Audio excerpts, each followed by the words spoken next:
And we're here with Keep On Talkin' Live. I'm your host, Tom Kirk, and where we gather each week around a counter of knowledge, sharing ideas, thoughts, stories, and tall tales from the road. Some weeks we focus on some of the more serious topics of trucking, and some weeks we have a little bit more fun. And this week we're going to be doing a little bit more serious topic. Last week, when we were here talking about a variety of different topics, one of the things that came up with, what is a fair wage?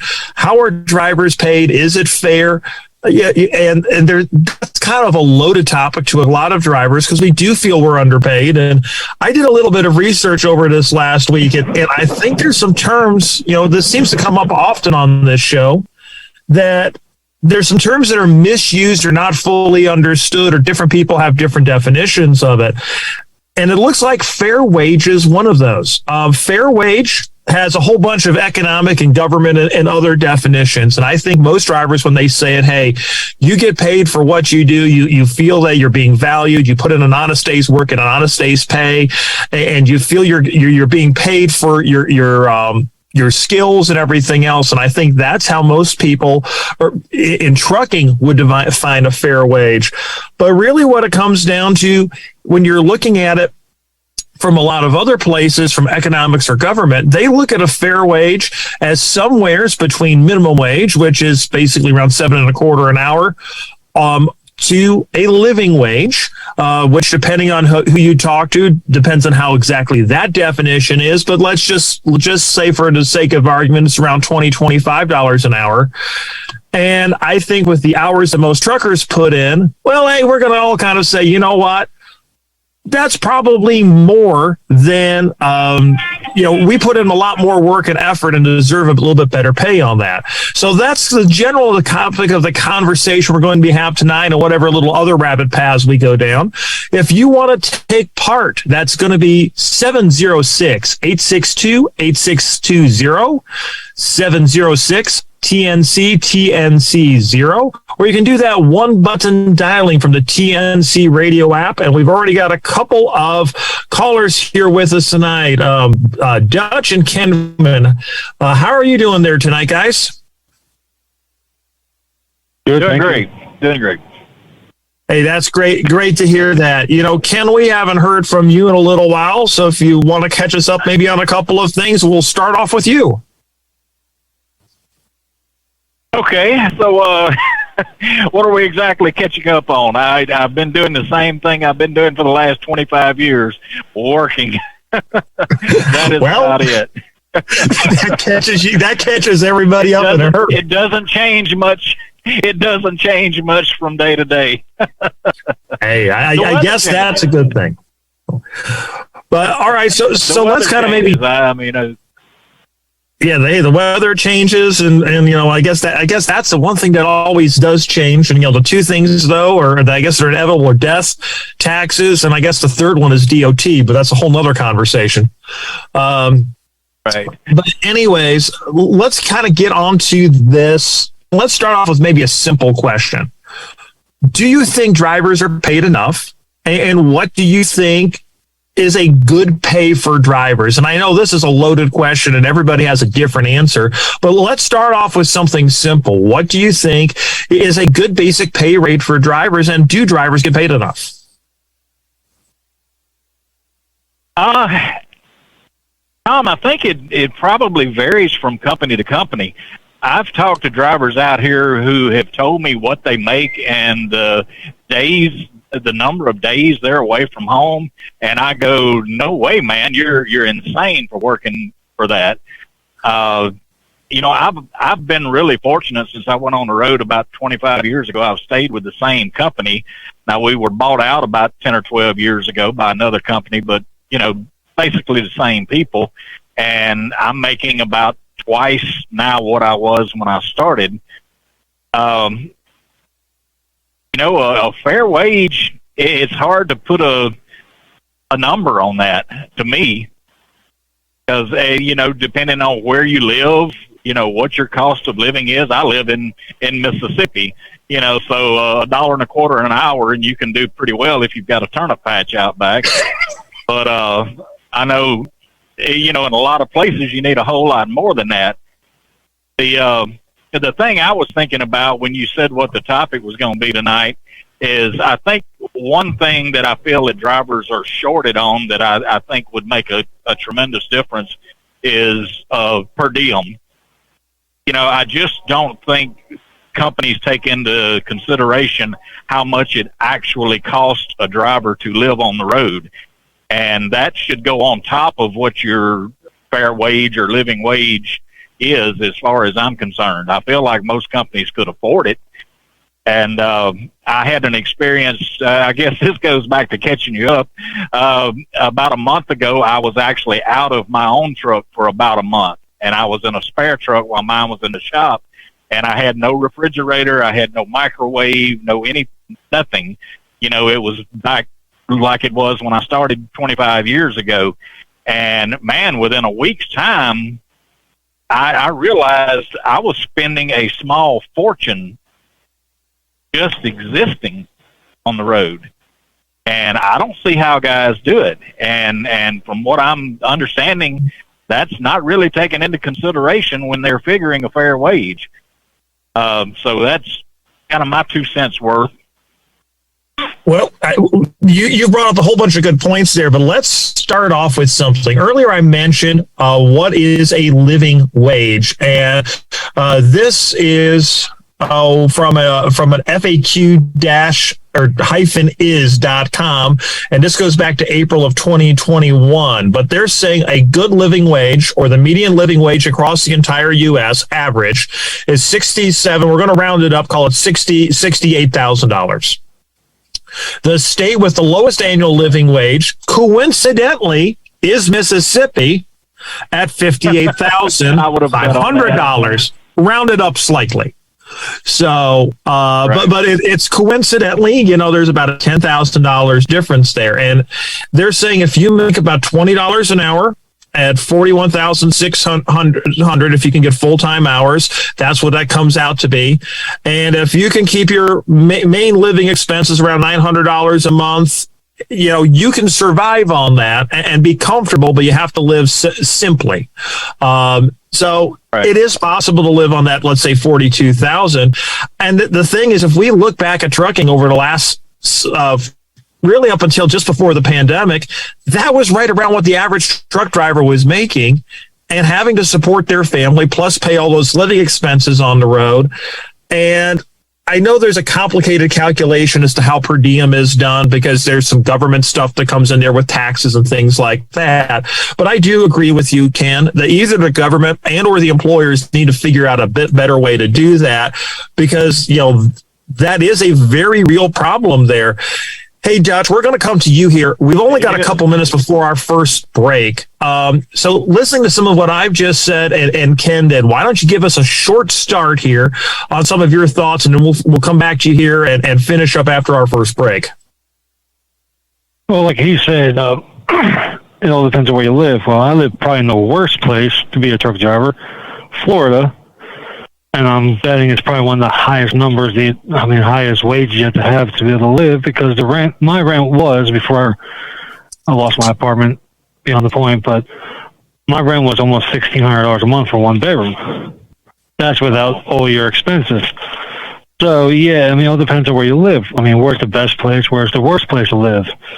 How can you make your expenses go down, which you can't because it's, like he said, I got a loaner truck here, has a refrigerator, doesn't work, and I'm spending a small fortune to eat because that truck stops. $20 doesn't get you much food at all. So, and you got to do that 2-3 times a day just to eat.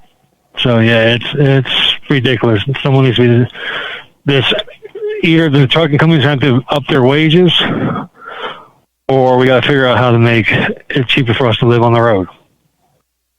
And, and maybe we can come up with some ideas here tonight around the counter of knowledge, but that is a challenge. And I think those are some very good points, which we'll get more into here after our break. now's a good point to do it. But if you want to take part of the conversation, it's 706-862-8620. We're talking, what is a living wage? Do truck drivers make enough? And what would it take to make truck drivers and their families a little bit more secure going forwards? Because we are such an important part of the economy. We've been hearing that over the last 2 years from so many different places. And we were talking about that last week with the Trucking Moves America Forward survey. So, what can be done to maybe make things a little bit better and a little bit more fair drivers? Anyways, we'll be right back after the break. Stay tuned. Cautions before hitting the road in extreme heat. With the incoming heat wave dubbed as a heat dome by the National Weather Service, drivers need to be aware of how to safely drive in these weather conditions. Follow our 6 safety tips for truck driving in hot weather. Every truck driver needs to complete a pre-trip inspection before driving, especially in hot weather. Check tires. Heat can have a huge effect on your tires. As the temperature increases, so does the air pressure in your tires. During the hottest months of the year, it's important to frequently check your tire pressure. Frequently checking on your tires can save you from a blowout. To get an accurate measurement, wait for your tires to cool down before checking the pressure. The heat and friction from the road cause your tires to warm up, which will cause a rise in tire pressure. Also, don't be afraid to take a break every couple of hours to let your tires cool down. While traveling in the summer months, you may want to give yourself some extra time to stop and check on your tires. Protect your engine. Not only should you protect yourself from the heat this summer, but you should also protect your engine. One way to keep your engine from overheating is to frequently check the engine oil. The oil keeps the engine cool and keeps the parts running smoothly. Engine coolant is just as important as engine oil. Coolant helps prevent the engine from overheating in extremely hot temperatures. Keep an eye on the coolant temperature gauge while driving. If the gauge goes above the safe temperature, pull over and see what's going on. Failing to assess the situation could lead to engine failure.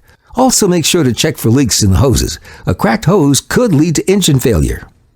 Tips to protect yourself from hot weather. It's just as important to protect yourself during extremely hot weather. Follow these steps to keep yourself cool and safe during these hot months. Stock up on water. As the temperature increases, you need to increase your water intake. Make sure to always have water in your truck. You never know when you might get stuck in traffic or break down on the side of the road. Wear sunscreen. Many truck drivers forget this step. Even when you're in your truck, you're still exposed to the harmful UVA rays from the sun. Make sure to put sunscreen on before hitting the road. Wear light-colored clothes. Light-colored clothing reflects light, and dark-colored clothing absorbs it.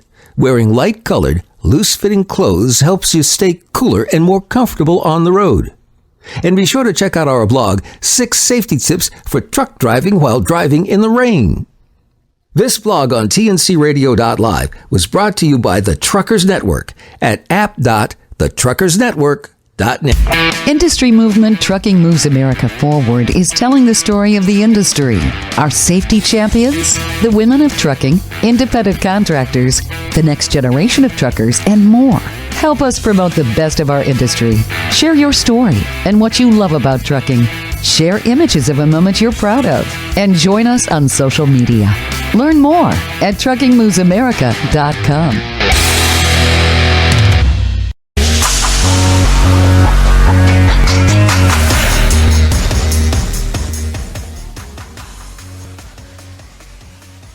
Welcome back in TNCRadio.live. This is Keep On Talking, and now here's your host, Tom Kirk. Hey, thank you very much, Tom. We're back here with Keep On Talking Live, where we're talking tonight driver wages and do we think drivers are being paid fairly, and what is a fair wage, and some of the things we can do maybe to improve, or that can be done to improve drivers' conditions out here on the road in regards to pay and things of that nature. We just got joined by Terry, better known to our regular callers or listeners here as Granny. But Dutch, I promised we would come back to you here after the break.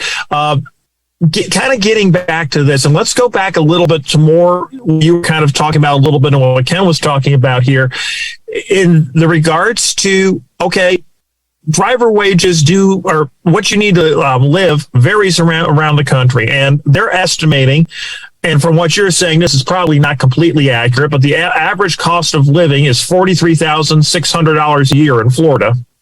It's a bit cheaper down there in Mississippi where Ken is. And in fact, according to the official I shouldn't say official, but bestplaces.net, the Mississippi cost of living is 87.8. So Ken was right. If you have a turnip patch and make about $1 an hour, you can survive. I don't know if it's 87.8 what, but it's 87.8. But getting back to being a little more serious for a minute, we were talking a little bit about per diem. One of the debates that I've seen, I know the company that I work for, they do $15 a day for driver and meal money to the card. They do it that way to make it a little bit better for the drivers.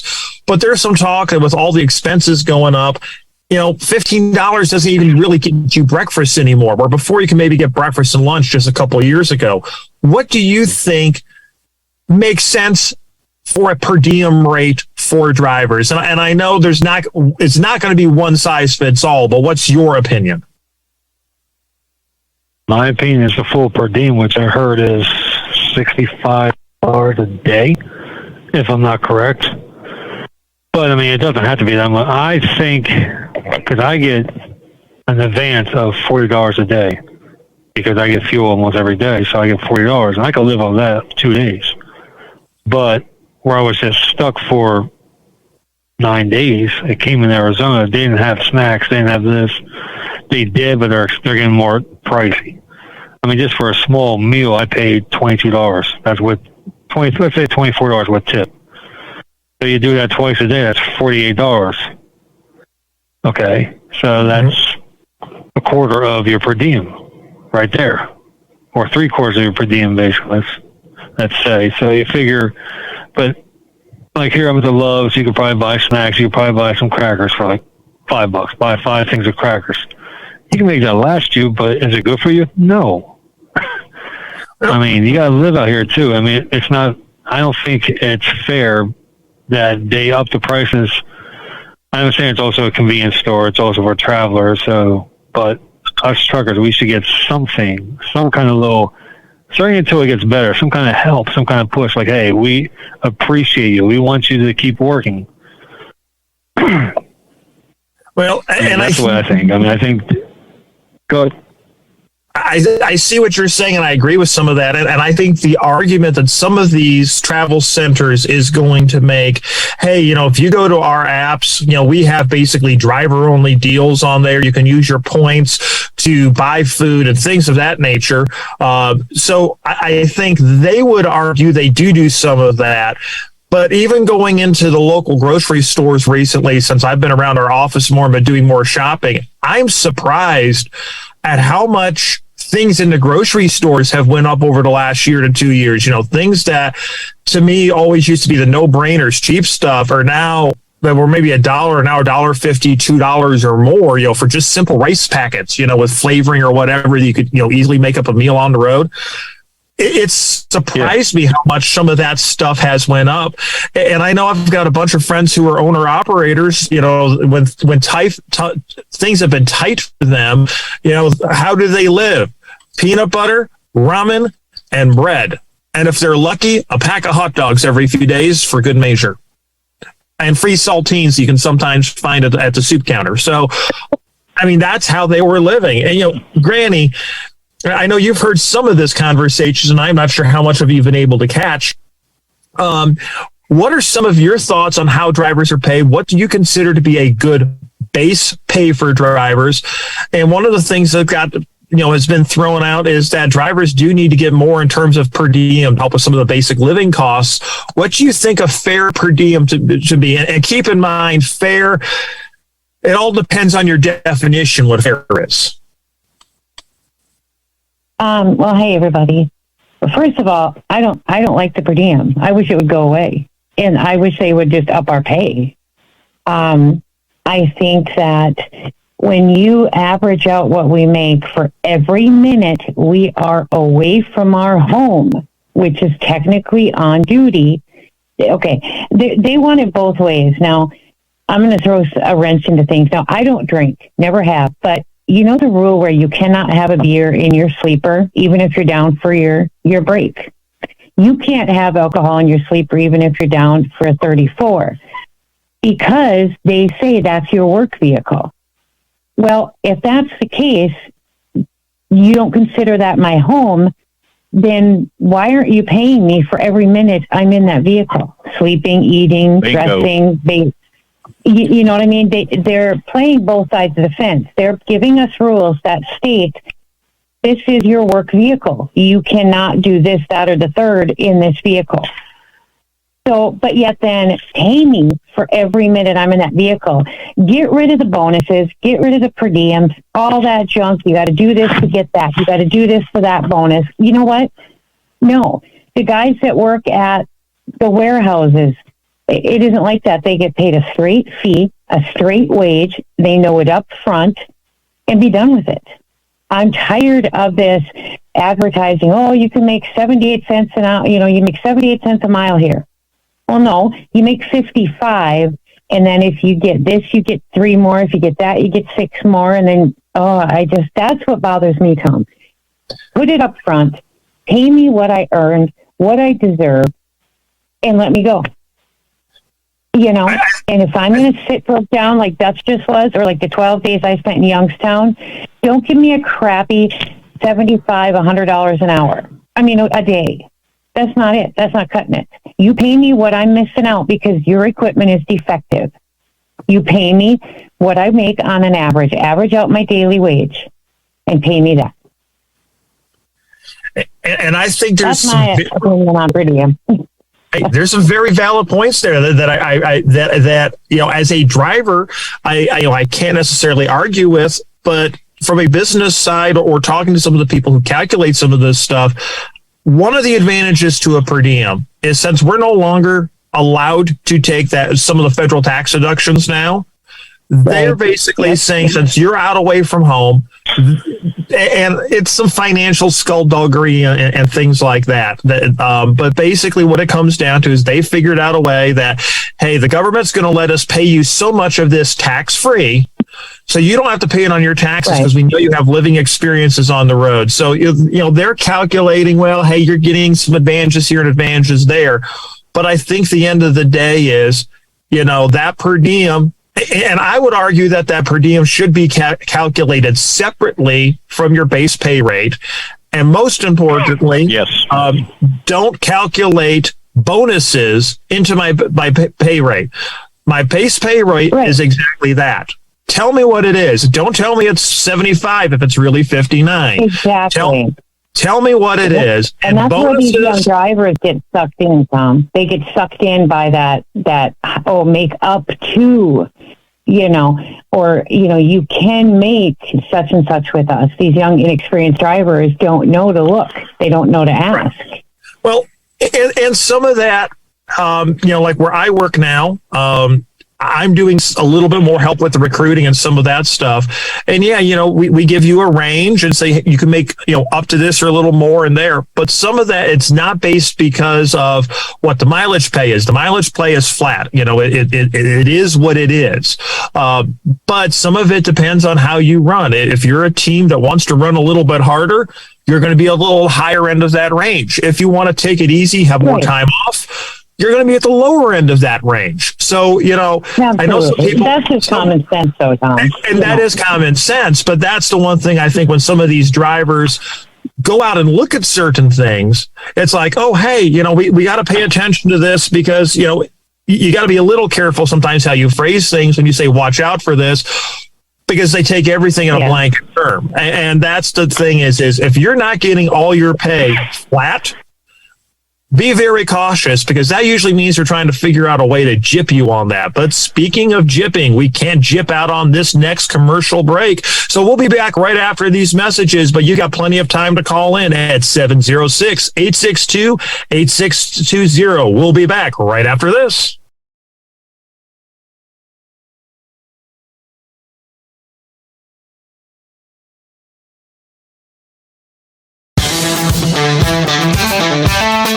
I'm Shelley Johnson with Kathy Tuccaro. You can hear us Tuesdays on TNCRadio.live at 8 p.m. Eastern on Women Road Warriors.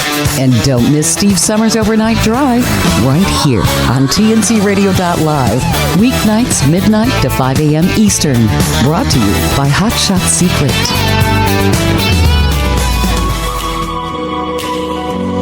Hi, I'm Dr. Christopher Cortman, and now for the Mental Health Minute. In part one of this video, I told you the very endearing story of the splinter in the middle toe of my right foot and how it was successfully removed. And to me, that's an excellent analogy for post-traumatic stress disorder. What do I mean by that? Well, the very same system that contains the toe also contains the mind. And our system doesn't like intruders like a splinter or like a trauma. Those things need to be removed. But very often we don't remove them right away. After a trauma, instead of talking about it and dealing with it, we do our very best to bury it. In fact, one of the major symptoms of post-traumatic stress disorder is avoidance. We do our best to not talk about it, not think about it, and do whatever we can to suppress the trauma.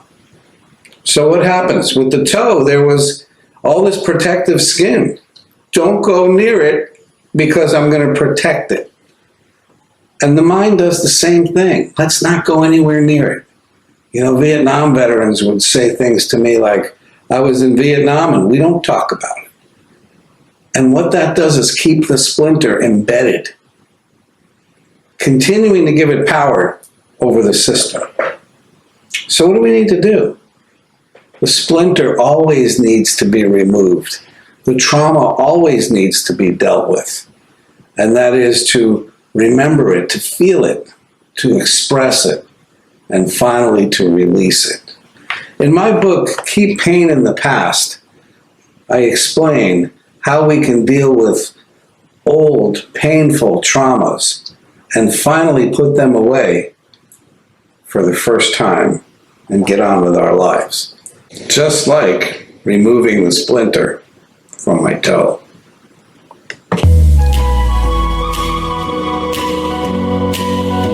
At Hot Shot Secret, we share the science behind common diesel problems and their solutions. For example, diesel particulate filter regeneration. the DPF catches particulates left over from combustion. The DPF regeneration cycle cleans the filter with temperatures exceeding 1,000 degrees Fahrenheit. A computer sensor triggers the DPF regen, which is often accompanied by a loss of power and fuel economy. The frequency of DPF regens are in correlation to the cleanliness of the fuel burn. Under heavy operation with the dirty burn, DPF regens can occur multiple times per day. Hot Shot Secret Diesel Extreme Fuel Additive promotes a more complete combustion, creating fewer emissions and therefore fewer DPF regens. Vehicles using Diesel Extreme experience 83% less DPF regens. Hot Shot Secret Diesel Extreme is available nationwide at truck stops, Fine Farm and auto stores, and online at hotshotsecret.com. Hot Shot Secret, powered by science.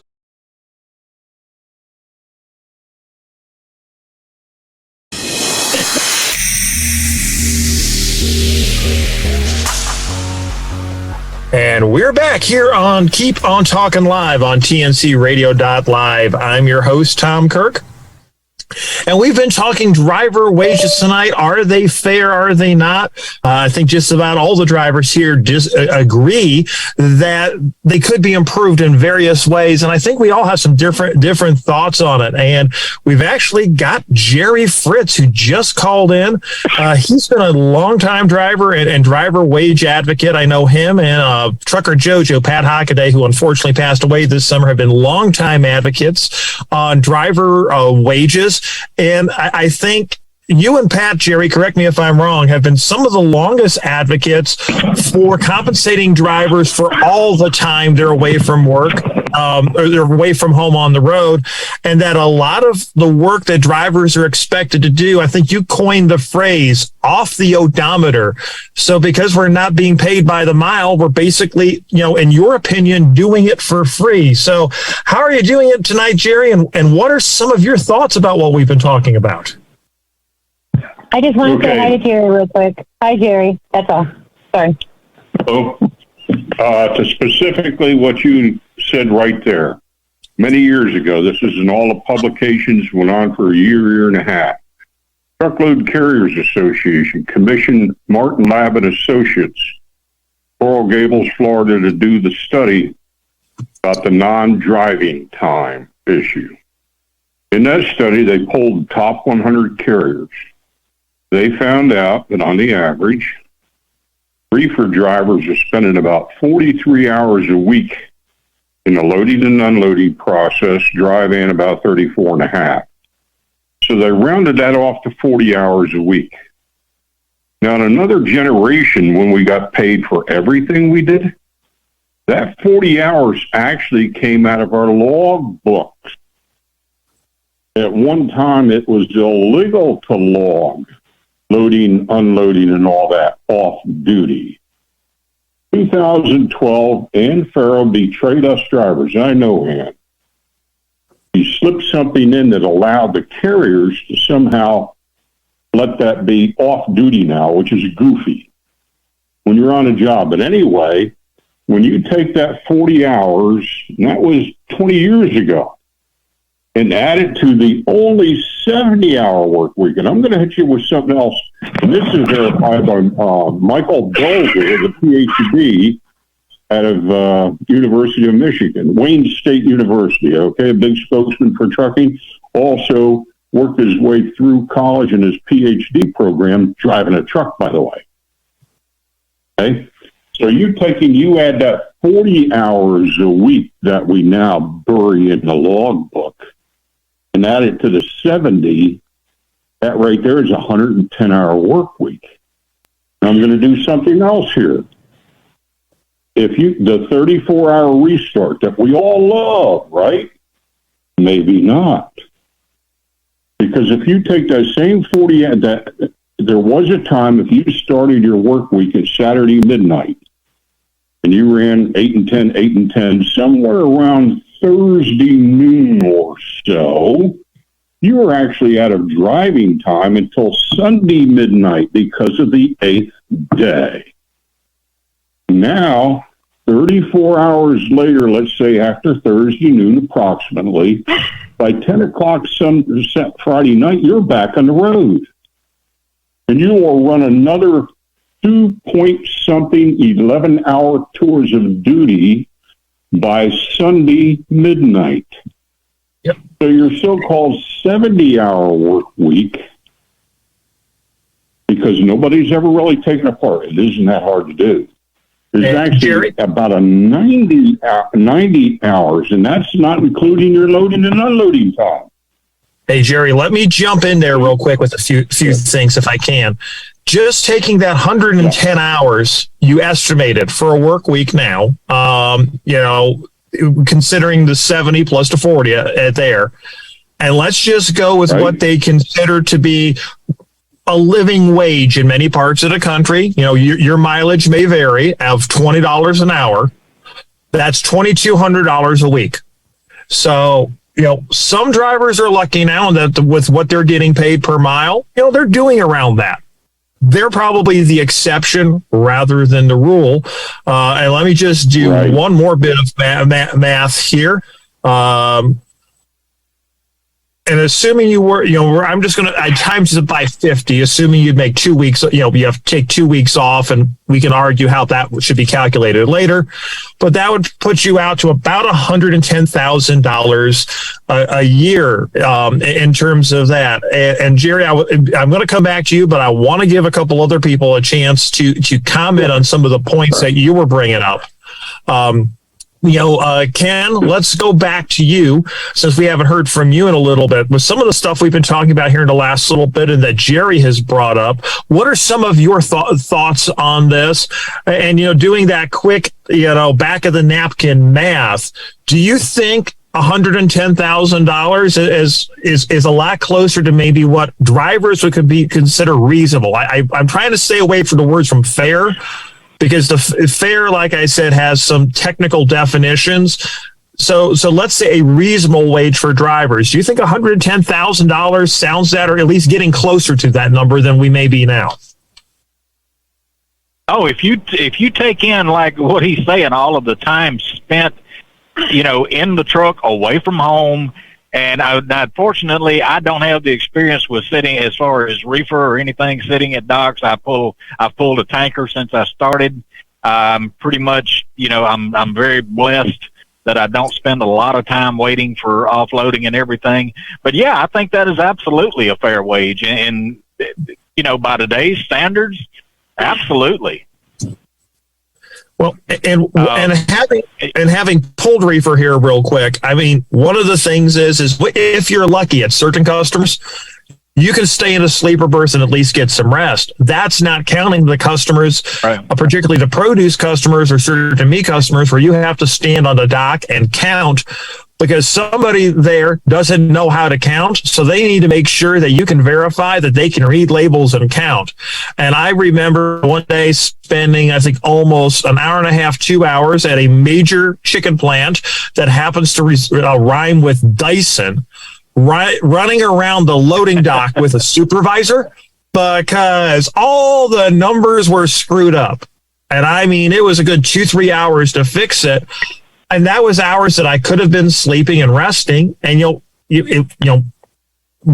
drivers don't always maybe log every minute the way they should on that because they're not getting paid for it. And that's something that's frustrating. Right. One of the things that ticks me off the most is shipper load driver count. Why should I have to count because you can't hire competent employees? Why should I be doing this where I don't get paid to do your job? And Dutch, we're going to kick it to you here for a minute. But you will do it. You will do it because you get back on the road. Exactly. It's part of the job. They won't load you otherwise. So you're exactly right, Ken. Right. But hey, Dutch, let's just kick it here. I agree with what everyone said. I mean, it should be. I'm going back to reefer. Unluckily, I'm going to be working at Tyson and all the other chicken plants. Usually, you could sometimes, if you're lucky, if your company has a good enough account with them, you could drop the trailer there, put one of those little trailer, whatever you call them, the little platform things underneath it so it won't flip. And then you go to like a local truck stop, take your break, and go get something to eat. They'll call you when it's ready. You go underneath it and you just leave. But sometimes you have to do the shipper load count when you're sitting there with a little clipboard going, okay, this is done, this is good, this is good, this is good. I'm like, oh, but most of these places have these little scanner things that make it easier for everybody, but they just don't know how to use them, or they can't afford them. I don't know what it is, but if I'm sitting there, like for instance, I go to Target with this company. Yeah, I'm not reefer, but I still sit there 5 hours. So after the first 2 hours, you start getting what? $25 an hour, $30 an hour if you're lucky. That's not right, because that's taking me from another load that I can go book, and I can keep going making more money. And I keep telling my dispatcher that. I'm like, look, after 2 hours, I get how much? Oh, it's about $40 an hour. But then, of course, the company gets, if you're a lease company, they get a hour's percentage, so they got 30% of that. How's that fair to me? Well, you're not the one sitting here. I am. I'm sitting in this seat or in the bunk waiting for them to call me and say, hey, your load's ready. You can go. Come get the paperwork. We'll sign it. You can go, whatever. No, it's not right. Not at all. Well, I Terry was TJ was saying, go ahead. I agree with you on that. We've actually got a break coming up, so we're going to continue some of that here right after these messages. You're listening to Keep On Talking Live on TNCRadio.live. We'll be back right after these messages. Do you have the TNCRadio.live app? It's free and easy to download. Just go to app.tncradio.live, Google Play, or the App Store. Get access to live streaming radio developed by drivers for drivers. Download the tncradio.live app today. This blog is brought to you by the Truckers Network at app.thetruckersnetwork.net. Truckers Against Trafficking can help fight modern-day slavery. Human trafficking is a real and frightening issue in the United States. It's a crime that forcefully exploits women, men, and children. Human trafficking involves transporting a person into a situation of exploitation, which can include forced labor, marriage, or prostitution. The term exploitation in this sense is commonly referred to as modern slavery. At this time, it's estimated that there are 20 to 40 million human trafficking victims internationally. According to the ACLU, the United States Department of State estimates that 14 to 17,000 people are trafficked into the United States each year. Truckers Against Trafficking exists to educate, equip, empower, and mobilize members of the trucking, bus, and energy industries to combat human trafficking. Truckers Against Trafficking goals: saturate trucking and related industries with TAT materials. Partner with law enforcement and government agencies to facilitate the investigation of human trafficking. Marshal the resources of partners to combat this crime. The Truckers Network proudly sponsors Truckers Against Trafficking and their efforts to fight against this heinous crime that's affecting hundreds of thousands of Americans each year. How truckers can help. Training video. Watch Truckers Against Trafficking's free training video and take the short quiz through their online portal. This will register you as an official TAT trained, TAT certified driver. Know the red flags. Download the Truckers Against Trafficking app and request a wallet card and window decal at tat.truckers@gmail.com. Share Truckers Against Trafficking's training with others in person and through social media. How trucking companies, schools can help. Training video. Share Truckers Against Trafficking's free training video with your drivers. Request a digital file of your video or physical DVD from tat.truckers@gmail.com. Know the red flags. Tell your drivers to download the Truckers Against Trafficking app and or request wallet cards for your drivers from tat.truckers@gmail.com. Register your company as trained to reflect your impact in the fight against trafficking and encourage others to do the same. This info blog was brought to you by the Truckers Network at app.thetruckersnetwork.net. Don't forget, you can hear all of our TNC Radio primetime shows again on our podcasts. Just go to tncradio.live/podcasts or search for tncradio.live wherever you listen to podcasts.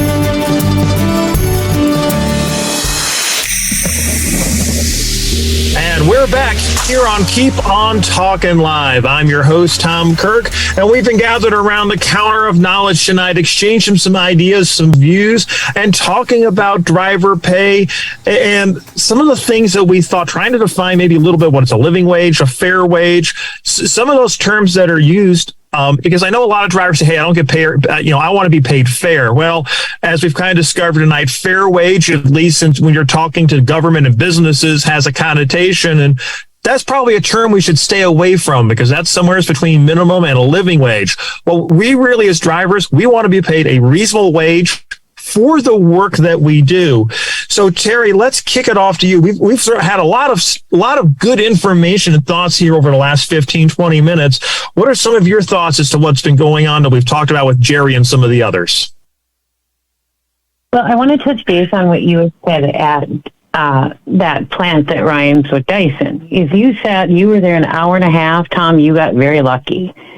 No. That was an hour and a half of running around on the dock looking for dead chickens. That wasn't the hour, and that didn't count the entire time. That was just physically trying to find missing product. Right. And that's amazing because, I have spent 14, 16 hours at places pulling reefer, and sometimes even dry van. You get stuck at a big company.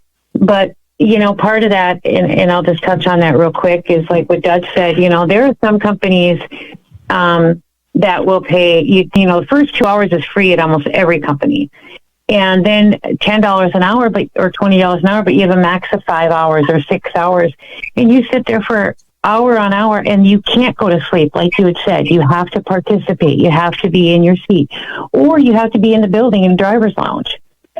And it seems like that. And like Jerry had said, we need to be compensated from the minute I leave my front door and leave my family behind until I return home. And how they choose to do that, I know, is up for debate in a lot of areas and with a lot of drivers. There's a lot of different opinions out there. And I don't necessarily think anybody's right nor wrong. But something needs to happen. And real quick, it's not going to happen until all the drivers stand up and fight together. Jerry can't do that on his own. It's like with any other problem we have in this industry, we complain and whine and moan and talk about it till we're blue in the face. But until we get the kahunas to stand up and fight for what's ours and what we deserve, we'll never get it. It's that simple.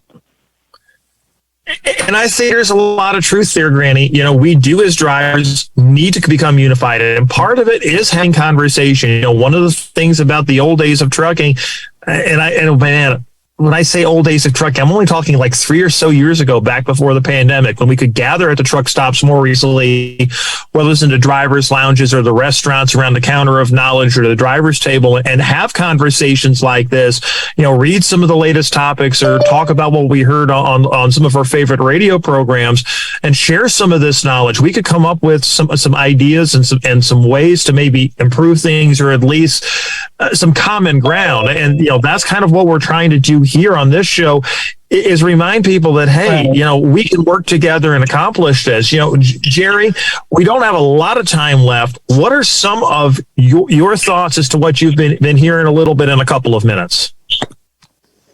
I'm going to throw it right back in your laps, Granny. Hit on something good there. Oh, by the way, on Mark Willis' show one day, they had the chairman of the board of Hirschbach on. That's within the last 2 years. And he made the statement, until the driver wages get to about $110,000 a year, we're going to have this problem. Now, and what Granny is saying, this goes on all the time. You're not going to like what I'm going to say. But she is saying it, and you just said it. In the days when there was very low turnover, and I'm making over $50,000 a year in 1984, you know the one common denominator there, even though I didn't get along with it real well, was the union. The only time in my life when I got paid for everything I did on the job, I willingly went to work in 1966, unloading 45,000 pounds of freight every night, and loved it. $3.62 an hour. That's $50 an hour today. And you hear drivers say, until we stick together, until we become unified, the word unified comes out of the word union. Now, I'm not saying it should be the Teamsters. In fact, I would probably recommend against that, or salvage some of it, because they've learned a lesson too. That is what union is. And until we get to the day, you're right. We're too much. Say we need to stand together, but we don't want a union, you're going to always have this, just like you just said, Granny. Yeah. Well, and by the way, that goes for the owner-operators, too. I am a retired union owner-operator. You know, the only thing that, and we got guaranteed detention time and explosives at that. We had benefits. We had retirement.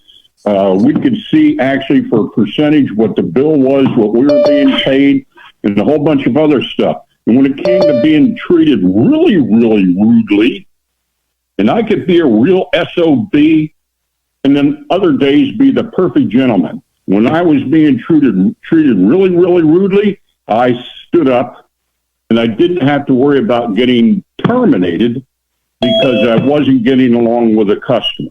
And most of the time I won. I didn't do it often, but that allowed me the protection of protecting myself. And how did the company know it was Landstar? One time, everything at Landstar was union. Hey, Jerry, because I'm going to jump. I could make it. Yeah, go ahead. I want to jump in here for a second because there's a couple of things I want to tie up a little bit. Because you were just saying a minute ago that bunch. You're breaking up, Tom.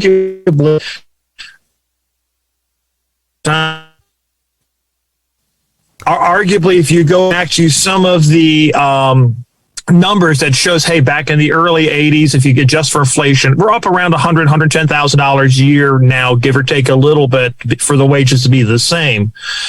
If we take 75 cents a mile, multiply that by 3,000 miles a week, that's basically 500.